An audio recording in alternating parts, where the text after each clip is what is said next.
You give me 10 minutes of your time, I will tell you your purpose in life, or at the bare minimum, how to find it.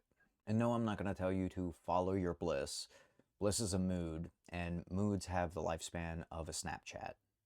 Purpose is different. Purpose is marriage. It's vows. It's long-term commitment. It's not a situationship with whatever interesting idea sits down next to you at the universe's bar. So here's the idea, very simple and very clean. Your purpose can be found at the intersection of your skills and your passion. Most people miss this for two reasons. The first is that they don't develop the skills, and this happens because they either quit early, don't commit long term, or they keep jumping from thing to thing, or they confuse distraction with passion because novelty feels like destiny when you're bored. That's it. So let's define the words so that they're clear and concise. First, passion. Passion isn't what excites you. It's cheap. Just about anything can be exciting. A new hobby, a new interest, a new idea, a new relationship, a new identity. Hell, chaos can be exciting. Passion isn't hype. Passion is gravity. Passion is the thing that keeps calling you back to it, even when you're not good at it, even when it's boring, even when nobody's applauding, even when no one's looking. It's not glamorous, but it's the thing you're drawn to even when you're not in the mood. Think about it like an ember rather than fireworks. And so how do we tell the difference between something that's long-term and something that just glitters in the right light? Well, the ember comes back. It survives routine. When novelty dies, the interest doesn't. An ember responds to friction with curiosity. When it gets hard, you don't want to just give up. You want to figure out the way to figure out the way. And most importantly, that ember expands you. It gives you a fullness of life. It makes you feel like you have purpose. It doesn't just stimulate you. It makes you more you. Distractions are loud, bright, and exciting. But the moment they require something of you, time, attention, real effort, humility, all of a sudden, it's just not meant to be. Purpose is different. No, it's not easy, but it was never meant to be easy. Now, skills, and this is where a lot of people get wrecked in life. Skills aren't something you just discover most of the time. Of course, you could be born with some gift or some innate talent, and that's fine, but skills most of the time for most people are going to be something that's earned. It's going to be something that requires a lot of effort from you. It's going to be something that requires you to do the same thing over and over and over until you figure out how to do it right. Skill is your ability to do something reliably under pressure over time. And most people believe that, oh, if it's meant to be for me, I'll just be naturally good at it. And that's not the case.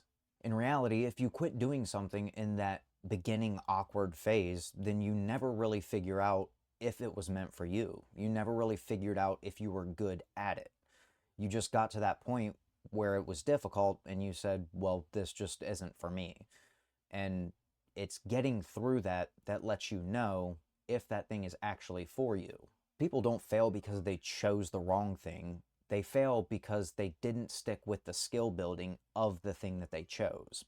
And here's a little weird insight that's kind of profound, and you'll only ever realize it when you look back on life, is that the things you spend the time, energy, and effort into developing, the skills that you gain from it, those will transfer into your purpose. There's almost this weird synchronicity that exists in the world, in this weird Miyamoto Musashi, once you see the way, you'll see it in all things, where your skills will be applicable to your purpose. Even the ones that seemed like they were way off base in the past, they will have an application. Skills compound and gain interest. So when you jump from thing to thing all the time, that's like withdrawing your money every time it starts accruing interest on it. It's like you prevent yourself from actually getting the dividends that you should. So ask yourself this question and you'll get a much better idea. What am I willing to get good at? Because purpose isn't going to reveal itself to you through comfort. It's going to reveal itself to you through your commitment. And now watch what happens when we put these together. If you have the passion, but no skills, you get frustrated. You love the thing, but you can't express it. You can't execute it. You can't embody it. It's like having a song stuck in your head, like a completely original song, but you don't have the ability to sing, or you don't have an instrument to bring it out. And if you have skills but no passion, you get emptiness. You can perform the song, but it doesn't feel good to you. It doesn't feel like it's feeding you. It doesn't expand you and make you feel more you. You're competent at what you do, but you still feel hollow. And that's a quiet despair that nobody wants to live with, where everyone's praising you, but you don't feel like you deserve that, or you don't feel good for even doing the thing. You still feel like you're wasting your life, even though you're doing something that you're good at. But when the skills and the passion intersect, that's where you find purpose. That's where meaning and fullness both emerge. They both show up together. That's when you could say, I'm doing this with my life, and you don't feel like you're lying, and you don't feel like you're doing the wrong thing. You feel like your time, your effort, your attention, all of your energy is being directed into the proper channel. And now if we define this, it all becomes clear and practical. Purpose is the long-term pursuit of meaning and fulfillment. It's a marriage to meaning. Not flirting, not dabbling, not let's see where this goes. Marriage. It's a commitment. I know what you're probably wondering now. How do I find my intersection? Well, you don't need a spiritual retreat. You don't need a journal for 40 days under the full moon. You don't need a cabin isolated in the woods. You don't need any of that. You need honesty and a piece of paper. That's it. You start with passion, real passion. List all the things that have consistently called your attention back to them throughout the seasons of your life. What is that thing that really deep inside of you feels like there's just something about this? It's like a mystery or a beauty. There's something, an allure to it that just beckons me, that asks me, pay attention. Not what you should like, not what looks cool, not what gets you praise from other people, but what calls to you. Maybe it's writing, teaching, building, creating. Maybe it's solving problems. Maybe it's creating order out of chaos. Maybe it's helping people discover themselves on a deeper, more intimate level.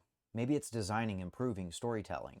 If it has followed you throughout your life, it's not random. And then list your skills. And don't make this weird. It's not a resume. And you're not listing job titles here. You're listing things that you're good at. Skills are verbs. Explain, organize, design, build, fix, repair, write, lead, listen, coach, analyze, perform, negotiate, simplify, connect people, calm people down, see patterns, create systems. In your life, what do people come to you for? What is the skill set that you have that people know you will be reliable with? What problems can you solve without panicking?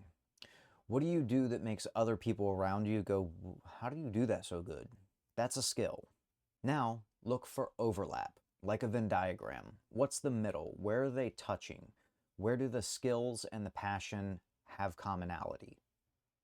And this is the difficult part of it that most people don't like, is that when you find that thing, it means excluding a lot of other things. It means giving up a lot of other things. It means saying no to a lot of other things in life. Purpose requires a no to so many things, and it's not because those other things are evil, but it's because this one thing is worth all of your time, energy, effort, and attention.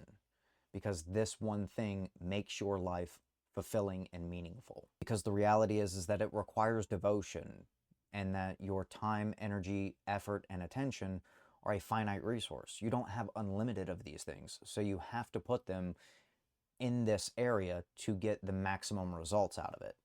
And this is why a lot of people fail at finding their purpose, because they want to flirt with it, they want to date it, but they don't want to commit to it fully. Fulfillment isn't a spark. Fulfillment is what you get later from your devotion. It's the harvest of seasons and seasons and seasons of growth and investment.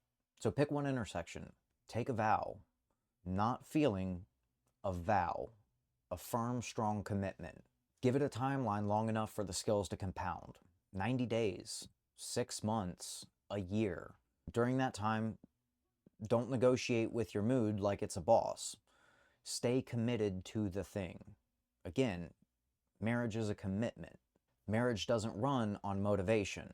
You don't just wake up one day and say, I don't feel like being married today, I'll try again tomorrow. That's not how it works. And I know, like, one of the thoughts that's probably looming in your mind is, okay, but what if I do pick wrong? Well, again, those skills will translate. But the point being is that you can't steer a parked car. You have to start somewhere. You have to start building the skills. You have to start investing your time into something that's later going to translate into the thing. People don't get stuck because they chose wrong. People get stuck because they never chose at all. They get stuck because they keep starting over, which feels like productivity, until you get bored with it, and then you have to start over to psych yourself into thinking you're being productive again. So after you watch this, take time, write your Ember list. What are the skills? What are the passions? Where's the overlap? Pick one and then set a timeline. What are you going to do? 90 days, 6 months, a year? Commit to doing that and investing in building the skills for that amount of time.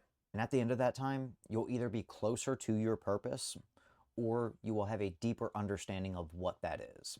Either way, you're not going to be lost, because purpose isn't something you just randomly stumble onto like a buried treasure. It's what you commit to. And yes, your purpose can be found at the intersection of your skills and passion.